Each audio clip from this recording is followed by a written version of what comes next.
Final খেলা একদিকে বিকে academy নৌতন্ডি, অপরদিকে ঝন্টু স্পোর্টিং চাষরোড। সাইড সাইড একসঙ্গে দিস না।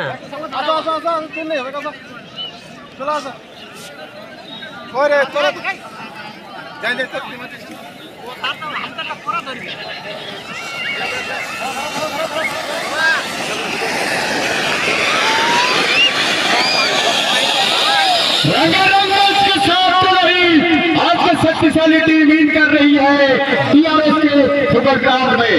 जातीय खेल दिवस उपलक्ष्य में 2 दिवसीय खेलेगा फाइनल का फाइनल कैंप होने जा रहा है टीआरएस के फुटबॉल ग्राउंड में। आप लोग सरासर नजर रखें, फुटबॉल प्रेमी के साथ हमारा यही अनुरोध है। ओ सेट अति सुंदर झुरझुरी लगाते हुए 2 दिवसीय फुटबल टूर्नामेंटेर फाइनल खेला। এই খেলায় একদিকে বিকে একাডেমি নৌতন্ডি,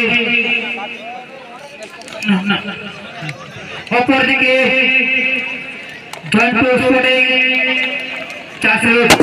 দুই দলের অধিনায়কের কাছে আমাদের বিশেষ অনুরোধ, আপনারা যত জলদি পারেন খেলাটি চালু করুন, শুরু করুন, আরম্ভ করুন।